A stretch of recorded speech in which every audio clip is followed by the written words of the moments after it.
Hello everyone, welcome. सो आज की इस वीडियो में हम मैक्रो इकोनॉमिक्स के टॉपिक्स को इन शॉर्ट समझने वाले हैं, यानी कि आप ऐसा समझ लीजिए वन लाइनर्स, है ना।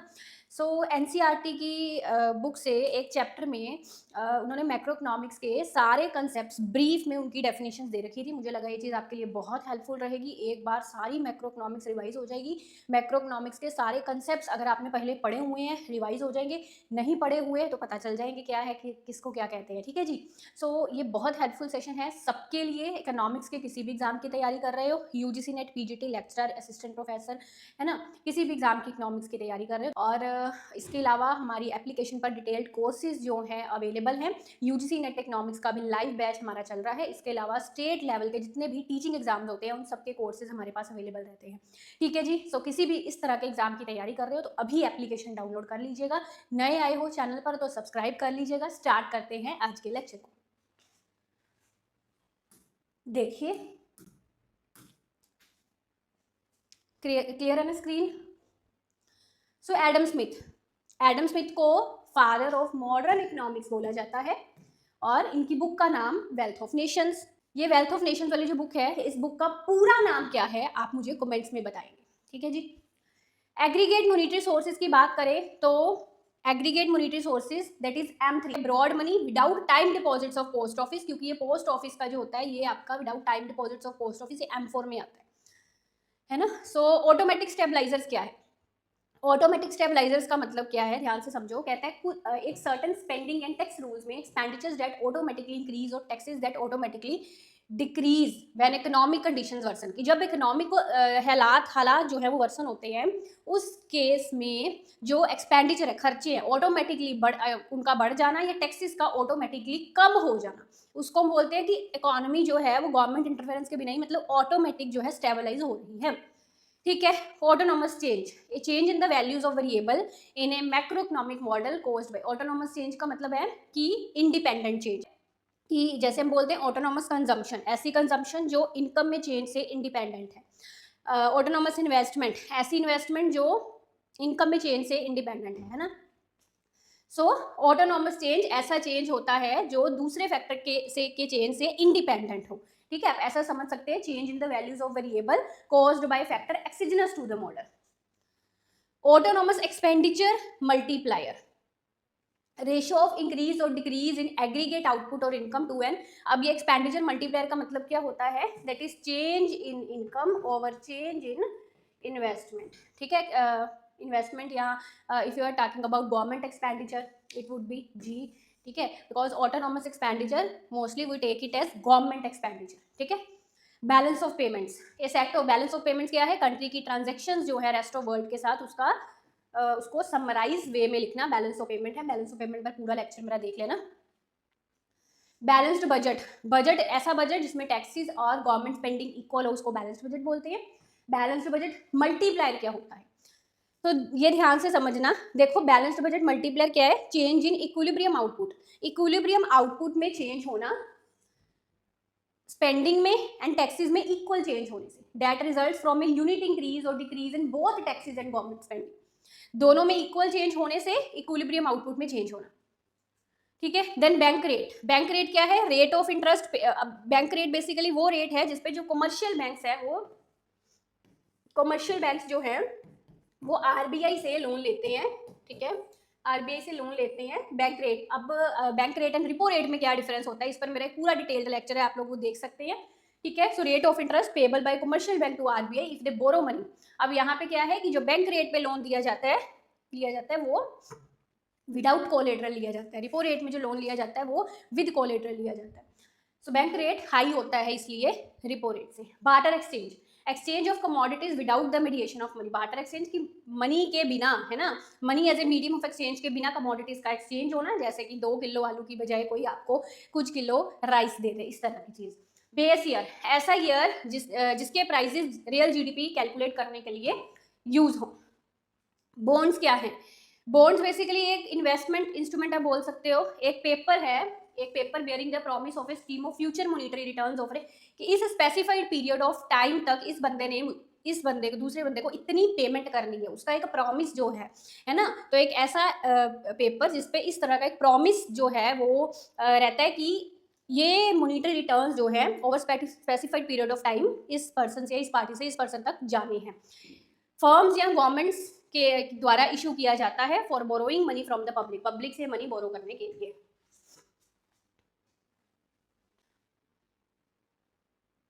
कैपिटल गुड्स, ऐसे goods which are bought not for meeting immediate need of the consumer but for producing other goods. Capital goods ऐसे गुड्स जो खरीदे जाते हैं इमीडिएट नीड को, कंज्यूमर की नीड को पूरा ना करने की बजाय दूसरे गुड्स को प्रोड्यूस करने के लिए, ठीक है, that is a capital goods. Capitalistic country, ऐसी कंट्री जहां पे मोस्ट ऑफ द प्रोडक्शन जो है कैपिटलिस्टिक फर्म्स के द्वारा होती है। फिर कैपिटलिस्ट फर्म्स, कैपिटलिस्ट फर्म्स ऐसे फर्म्स जिनमें ये फॉलोइंग फीचर्स होते हैं, ध्यान से देखो। प्राइवेट ओनरशिप रहती है मीन्स ऑफ प्रोडक्शन पे, ठीक है, प्रोडक्शन करते हैं मार्केट के लिए, sale and purchase of labour at a price which is wage rate, which is called wage rate, and continuous accumulation, capital की एक्यूमुलेशन करते हैं, उनको कैपिटलिस्टिक फर्म्स बोलते हैं। CRR क्या होता है, जो कमर्शियल बैंक्स हैं वो अपने डिपॉजिट्स का पर्टिकुलर परसेंट जो है वो RBI के पास रखते हैं, RBI required to keep with the RBI, उसको हम CRR बोलते हैं। जो परसेंटेज वो अपने पास रखते हैं लोगों को, जिस लोन नहीं जिससे वो दे रहे हैं ना, वो SLR होता है, अपने पास रखते हैं SLR, सेंट्रल बैंक को जो देते हैं CRR। Circular flow of income, the concept that the aggregate value of goods and services produced in an economy is going around in a circular way. हाँ, जो भी एग्रीगेट वैल्यू है goods and services जो economy में produce हुए हैं, ठीक है, वो एक सर्कुलर वे में ये सभी एक्टिविटीज जो है मूव करती हैं, ठीक है। इसके ऊपर पूरा क्लास भी है मेरा। Consumer durables, consumer durables consumption goods which do not get exhausted immediately. Durables है, इनके लंबे समय तक चलेंगे, जल्दी इमीडिएटली एग्जॉस्ट नहीं होते, but last over a period of time, काफी मतलब पर्टिकुलर पीरियड ऑफ टाइम तक वो रहते हैं, जैसे कि गाड़ी हो गया, कार हो गया, है ना, जल्दी एग्जॉस्ट नहीं होते। Consumer durables. Consumer price index, so percentage change in weighted average price level. अब जब हम कंज्यूमर प्राइस इंडेक्स की बात करते हैं तो इसमें prices of given basket of consumption goods लेते हैं। देखिए, दो तरह के प्राइस इंडेक्स होते हैं, कंज्यूमर प्राइस इंडेक्स, एक wholesale price index. Consumption goods, ऐसे goods which are consumed by the ultimate consumers और meet the immediate need of the consumer. वही है कि अगर आपने अपनी कंजम्पशन के लिए वो गुड लिया है तो वो कंजम्पशन गुड है, अगर आपने कुछ इन्वेस्टमेंट करने के इसके पर्पज से लिया है ना तो वो कैपिटल गुड है। कॉर्पोरेट टैक्सेस, ऐसे taxes that are imposed on the income made by the corporations, corporations या प्राइवेट सेक्टर फर्म्स के द्वारा जो इनकम अर्न की जाती है उसके ऊपर लगने वाले taxes. Currency deposit ratio, currency deposit ratio and money multiplier वगैरह, इन सब चीज़ों पर मेरा एक पूरा लेक्चर है, आप देख लेना। So currency deposit ratio simple है, currency over deposit. Deficit financing, deficit financing through central bank borrowing. अब बेसिकली डेफिसिट फाइनेंसिंग क्या है कि गवर्नमेंट का जब खर्चा बढ़ जाए उसके रेवेन्यू से, है ना, तो जब गवर्नमेंट का खर्चा बढ़ जाए अब उसको फाइनेंस करने के लिए गवर्नमेंट के पास काफ़ी सारे, जैसे गवर्नमेंट बोरो कर सकती है, गवर्नमेंट नई नोट छाप सकती है ना, जैसे deficit financing. So budget deficit को फाइनेंस करना through borrowing money from the central bank, that is the deficit financing. Depreciation क्या है, डिक्रीज, डोमेस्टिक करेंसी की प्राइस डिक्रीज होना इन terms of foreign currency. Depreciation term हम यूज करते हैं under flexible exchange rate system. Devaluation term हम use करते हैं जब गवर्नमेंट करती है, गवर्नमेंट जब करेंसी की वैल्यू को कम करे, जब गवर्नमेंट जब इंडियन करेंसी की वैल्यू को कम करे इन टर्म्स ऑफ फॉरेन करेंसी, वो डिवैल्यूएशन। जब ये सिस्टम ऑटोमेटिक हो फ्लेक्सिबल एक्सचेंज रेट में तो वो डेप्रिसिएशन, ठीक है। अच्छा, एक तो करेंसी डेप्रिसिएशन होता है, एक डेप्रिसिएशन और भी होता है जो हम नेशनल इनकम के टाइम पे यूज करते हैं, न्यूमेरिकल्स वगैरह के टाइम पर, है ना, that is wear and tear और depletion which capital stock undergoes over a period of time. जो कैपिटल स्टॉक का डिप्लीशन होता है, वेयर एंड टेयर एक्सपेंसेस, ठीक है। डबल कोइंसिडेंस ऑफ वांट्स, ऐसी सिचुएशन जहां दो इकोनॉमिक एजेंट्स हैं, उनकी कॉम्प्लीमेंट्री डिमांड है ईच अदर सरप्लस प्रोडक्शन के लिए, जैसे कि एक के पास जो है ना, दूसरे को वही चाहिए और इसके पास जो है वो इसको चाहिए, है ना। So complementary demand for each other surplus production. Economic agents और यूनिट्स, इकोनॉमिक यूनिट्स और economic agents are those individuals और इंस्टीट्यूशन जो इकोनॉमिक डिसीजंस लेते हैं। और इसमें ex ante consumption, planned consumption, ex ante investment, planned investment. Basically ex ante का मतलब ही है plan as opposed to its actual value. Ex ante मतलब कि वो चीज प्लान करी गई है, एक एक्सपोज्ड होता है, एक्सपोज्ड मतलब एक्चुअल, है ना, तो actual values exposed, planned values accent. Expenditure method of calculating national income, तो एक्सपेंडिचर मेथड में हम क्या लेते हैं, aggregate value of final expenditure for the goods, ऐसे करके consumption expenditure plus investment expenditure plus government expenditure plus exports minus imports, ऐसे। So aggregate value of final expenditure for goods and services produced in the economy over a period of time, that is expenditure method of calculating national income. Exports, sales of goods and services, ये पता ही है आपको simple. Externalities क्या है? Those benefits और harms, positive की भी होती हैं एक्सटर्नलिटीज, नेगेटिव भी होती हैं. एक्सटर्नलिटीज का एक बेसिक मतलब होता है थर्ड पार्टी बेनिफिट्स या third party effects, third party पर को बेनिफिट मिलना है, थर्ड पार्टी को हार्म होना. सिंपल सी बात है भाई, एक इंडस्ट्री है, उसने एक रेजिडेंशियल इलाके में अपनी फैक्ट्री जो है वो खोल ली है ना, अब वो पोल्यूशन क्रिएट कर रही है, तो इसका नेगेटिव इंपैक्ट पड़ रहा है सोसाइटी पर. अब सोसाइटी का कसूर कुछ नहीं है ना, उसका कुछ कोई कसूर नहीं है, पर फिर भी उसको वो पोल्यूशन के नेगेटिव इंपैक्ट्स बेयर करने पड़ रहे हैं, है ना, इसलिए इसको बोलते हैं थर्ड पार्टी इफेक्ट. कहने का मतलब कि जो इंडस्ट्री है वो इस तरह से नेगेटिव एक्सटर्नलिटी क्रिएट कर रही है कि सोशल कॉस्ट ज़्यादा आ रही है प्राइवेट कॉस्ट से, है ना. वो तो अपने प्राइवेट बेनिफिट क्रिएट कर रही है, सो उसका प्राइवेट बेनिफिट जो है वो ज़्यादा है. अपने प्राइवेट बेनिफिट के लिए सोसाइटी को कॉस्ट बेयर करनी पड़ रही है, that is a negative externality. Positive externality के क्या क्या एग्जांपल्स हो सकते हैं मुझे कमेंट्स में बताना. एक्सटर्नलिटीज वाली वीडियोस मैंने शॉर्ट्स की एग्जांपल से, आपको रियल लाइफ एग्जांपल से इस चैनल पर समझाई हुई हैं, आप देख सकते हैं. फिएट मनी क्या होता है? ऐसी मनी जिसकी कोई इंट्रिंसिक वैल्यू नहीं है. इंट्रिंसिक वैल्यू मतलब जैसे वो गोल्ड, सिल्वर, मेटल का जो मनी बना हो है ना, जो पुराने जमाने में होता था, उसकी इंट्रिंसिक वैल्यू होती थी. उसकी ऑपोजिट फिएट मनी. तो इसमें fixed exchange rate, you know, fixed exchange rate में अब क्या होता है कि जो एक्सचेंज रेट है दो करेंसीज में वो फिक्स रहता है, ठीक है, और बहुत कम है कि चेंज हो जाए. फ्लेक्सिबल एक्सचेंज रेट में चेंज होता है. एक्सचेंज रेट जो डिमांड एंड सप्लाई की फोर्सेस के द्वारा डिटरमाइन होता है without central bank intervention. Flows, ऐसे variables that are defined over a period of time. मुझे कमेंट्स में बताना फ्लो वेरिएबल्स कौन कौन से होते हैं और स्टॉक वेरिएबल्स कौन कौन से होते हैं. ठीक है, हमारे 4 फैक्टर्स ऑफ प्रोडक्शन है: land, labour, capital and entrepreneurship. ठीक है, इन चारों की हेल्प से हम प्रोडक्शन करते हैं गुड्स एंड सर्विसेज की. जीडीपी डिफ्लेटर का formula, ratio of nominal to real GDP. ये हो गया था government expenditure multiplier. Great depression, so 1930s में ग्रेट डिप्रेशन आया था, started with the stock market crash in New York in 1929. सुना होगा आप सबने इसके बारे में. जीडीपी क्या होती है? Aggregate value of goods and services produced. So goods and services की एग्रीगेट वैल्यू जो domestic territory of a country के भी प्रोड्यूस की जा रही है. इट इंक्लूड्स, इसमें replacement, investment of depreciation of capital stock भी इंक्लूड होता है. बाकी इस पर डिटेल्ड वीडियो नेशनल इनकम पर कुछ ही दिन पहले मैंने ली थी, वो आप जरूर देख लेना. फिस्कल डेफिसिट क्या है? Excess of total government expenditure over revenue receipts and ऐसे कैपिटल रिसिप्ट्स जो डेप्ट क्रिएट नहीं कर रहे. आप ऐसा समझ सकते हैं इसको, total expenditure minus total receipts excluding borrowings, यानी कि एक्सक्लूडिंग बोरोइंग्स का मतलब कि डेप्ट क्रिएटिंग कैपिटल रिसिप्ट्स है उसको हम फार्मूले में इंक्लूड नहीं करते, एक्सक्लूड करते हैं. ठीक है, सो इंक्लूड होते हैं सिर्फ वो वाली कैपिटल रिसिप्ट्स, टोटल रिसिप्ट्स में जो नॉन डेप्ट क्रिएटिंग है. इस पर भी हाल ही में मैंने पूरा एक वीडियो बनाया था फिस्कल डेफिसिट पर.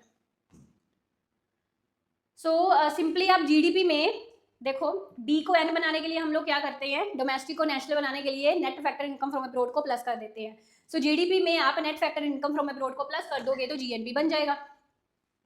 प्राइमरी डेफिसिट क्या है? फिस्कल डेफिसिट में से इंटरेस्ट पेमेंट्स को माइनस कर देना. हाई पावर्ड मनी क्या है? Money injected bye the monetary authority in the economy. अब ये हाई पावर्ड मनी का पूरा एक फार्मूला होता है जो हमने मनी मल्टीप्लायर वाली क्लास में किया हुआ है, आप देखना उस क्लास को पूरा. सो मॉनेटरी अथॉरिटी के द्वारा जो मनी इंजेक्ट किया जाता है इकोनॉमी में, इसमें करेंसी भी होती है और रिजर्व्स भी होती हैं. ठीक है ना. Income method of calculating national income, इसमें हम क्या लेते हैं मेथड. देखो, हमारी जो 4 factors of production, 4 factors of production होते हैं, उनकी जो पेमेंट्स होती हैं, wages plus interest, wages, interest, profit, rent, यही 4 होती है ना. तो ये फैक्टर पेमेंट्स जो हैं इनको प्लस कर देंगे, that is income method of calculating national income.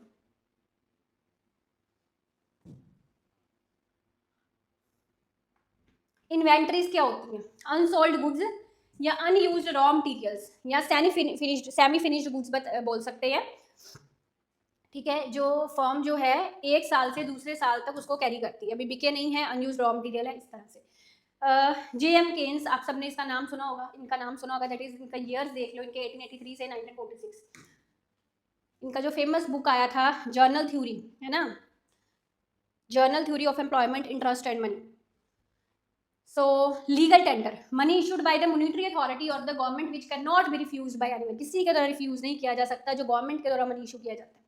Lender of last resort जो है, ये बेसिकली हमारा सेंट्रल बैंक का एक फंक्शन है.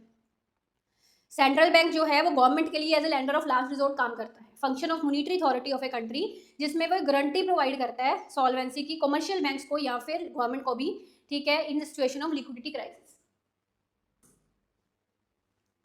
लिक्विडिटी ट्रैप, ऐसी सिचुएशन जिसमें रेट ऑफ इंटरेस्ट काफ़ी लो होता है और इकोनॉमिक एजेंट्स एक्सपेक्ट करते हैं कि रेट ऑफ इंटरेस्ट जब फ्यूचर में बढ़ेगा, है ना, और रेट ऑफ इंटरेस्ट बढ़ने से बॉन्ड प्राइसेस गिरेंगे, ठीक है, उससे कैपिटल लॉस होगा। सो हर कोई जो है वेल्थ अपने पास होल्ड करके रख रहा है, पैसा अपने पास होल्ड करके रख रहा है। स्पेकुलेटिव डिमांड फॉर मनी इस केस में इन्फिनिट रहती है। ऐसे मैनेज्ड फ्लोटिंग, मैनेज्ड फ्लोटिंग और फिक्स्ड एंड फ्लेक्सिबल, जो हमने एक्सचेंज रेट पढ़ा था उन दोनों का कॉम्बिनेशन ले लीजिए, ठीक है। ऐसा सिस्टम जिसमें सेंट्रल बैंक अलो करता है एक्सचेंज रेट को मार्केट फोर्सेस के द्वारा डिटरमाइन हो जाए, उनकी फ्लेक्सिबिलिटी रहे, पर इंटरविन भी करता है, ठीक है ना। तो दोनों का मिक्सचर है फिक्स्ड एंड फ्लेक्सिबल का। Marginal propensity to consume, ratio of additional consumption to additional income. Money multiplier, ratio of total money supply, ऐसे total money supply divide by high powered money in an economy, that is money multiplier. Nominal exchange rate, number of units of domestic currency के कितने number of units जो हैं give up करने पड़ेंगे foreign currency का एक unit लेने के लिए, ऐसा समझ सकते हो, price of foreign currency in terms of domestic currency, ठीक है। नॉमिनल जीडीपी जब हम करंट प्राइसेस पर देखते हैं, रियल जीडीपी जब कांस्टेंट प्राइसेस पर देखते हैं। ओपन मार्केट ऑपरेशंस, परचेज और sale of government securities by the central bank from the public, public से सेंट्रल बैंक के द्वारा जो सिक्योरिटीज हैं उनका परचेज एंड सेल किया जाता है। ये बेसिकली हमारी जो मॉनेटरी पॉलिसी है उसका क्वालिटेटिव इंस्ट्रूमेंट है, ठीक है। इकोनॉमी में मनी सप्लाई को बढ़ाने या कम करने के लिए ओपन मार्केट ऑपरेशंस यूज होते हैं। पूरी डिटेल के लिए अपना जो है मॉनेटरी पॉलिसी वाली क्लास देख सकते हैं।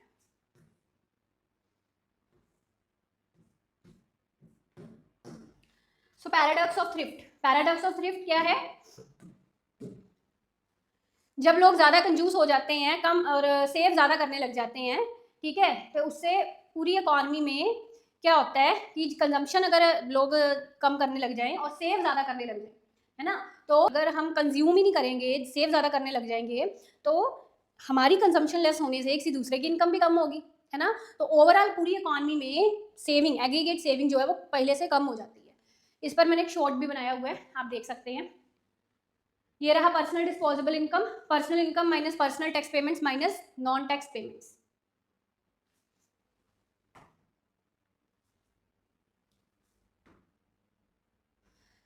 Product method of calculating national income, इसमें हम एग्रीगेट वैल्यू, जो हमने 4 फैक्टर्स ऑफ प्रोडक्शन पढ़े थे ना, लैंड, लेबर, कैपिटल, इंटरप्रेन्योरशिप, है ना, इन चारों फैक्टर्स ऑफ प्रोडक्शन के द्वारा कितना एग्रीगेट प्रोडक्शन कितनी हो रही है इनके द्वारा। प्रोडक्शन मेथड में हम वो चीज़ देखते हैं। पब्लिक गुड्स क्या है? ऐसे गुड्स एंड सर्विसेज जो कलेक्टिवली कंज्यूम किए जाते हैं, जिनके 2 फीचर्स हैं, non excludability, non rivalry. Purchasing power parity theory Gustav Cassel ने दी है, ठीक है। इंटरनेशनल एक्सचेंज की थ्योरी है, ठीक है, which holds that the price of similar goods in different countries is the same. Real exchange rate में हम रिलेटिव प्राइस देखते हैं, relative price of foreign goods in terms of domestic goods. Real GDP, that is जो GDP constant prices पर हम देख रहे हैं। Reserve deposit ratio, fraction of the total deposits which commercial bank keep as reserves, reserves divide by deposits. Revaluation, decrease in the exchange rate in the, अब क्या था devaluation में, क्या था कि हमारी करेंसी की वैल्यू का कम होना इन terms of foreign currency. Revaluation उल्टा है, रिवैल्यूएशन में हमारी करेंसी की वैल्यू का बढ़ना इन टर्म्स ऑफ फॉरेन करेंसी, ठीक है। So foreign currency cheaper in terms of domestic currency. Revenue deficit, excess of revenue expenditure over revenue receipts. Ricardian equivalence क्या है? Theory that consumers are forward looking. Consumers forward looking है, वो anticipate कर लेते हैं चीज़ों को, और एंटिसिपेट क्या कर रहे हैं यहाँ पर वो, कि गवर्नमेंट आज अगर गवर्नमेंट बोरो कर रही है, इसका मतलब कि गवर्नमेंट जो फ्यूचर जनरेशन है उस पर आने वाले टाइम में गवर्नमेंट टैक्स लगाएगी, will mean A tax increase in the future, है ना। जब अब गवर्नमेंट बोरो कर रही है, जब उसको डेप्ट को रीपे करना है तो वो टैक्स लगाएगी। इस चीज़ को जब गवर्नमेंट जब लोग एंटिसिपेट कर लेते हैं, है ना, तो वो अभी से अपनी कंजम्पशन को इस अकॉर्डिंगली एडजस्ट करना शुरू कर देते हैं, and will adjust consumption accordingly. Undistributed profits क्या होते हैं? That part of profits earned by the private and government owned firms, हाँ, ऐसे प्रॉफिट्स के जो प्राइवेट फर्म्स होती हैं, है ना, उनके द्वारा जो प्रॉफिट्स अर्न किए जाते हैं, या गवर्नमेंट ओन्ड फर्म्स के द्वारा भी, जो फैक्टर्स ऑफ प्रोडक्शन के बीच में डिस्ट्रीब्यूट नहीं किए जाते। फैक्टर्स ऑफ प्रोडक्शन हमको पता है 4 कौन कौन से हैं, that are undistributed profits. Unemployment rate क्या है? Number of people who were unable to find a job as a ratio of the total number of people who were looking for jobs. अब यहाँ पे अनएम्प्लॉयमेंट रेट जब हम calculate करते हैं उसमें वो लोग आते हैं जो जॉब करना चाहते हैं और उनको जॉब नहीं मिल रही है, तो इसलिए हम इसमें देख रहे हैं कि टोटल नंबर कितने लोग हैं जो जॉब करना चाह रहे हैं, उनमें से कितने लोगों को जॉब नहीं मिल रही। ठीक है, होलसेल प्राइस इंडेक्स पहले हमने सीपीआई पढ़ा था, that is percentage change in the weighted average price level. इसमें हम प्राइसेस जो हैं वी टेक, जैसे उसमें हमने पढ़ा था ना कि हम कंज्यूमर गुड्स के प्राइसेस ले रहे हैं, इसमें क्या है, we take the prices of a given basket of goods which is traded in bulk. जो गुड्स बल्क में ट्रेड हो रहे हैं, होलसेल का मतलब वही है ना कि जो बल्क में ट्रेड हो रही है, उनके प्राइसेस यहाँ पे लिखते हैं। ठीक है जी, कैसा लगा आपको ये लेक्चर मुझे कमेंट्स में जरूर बताना। Best of luck, thank you.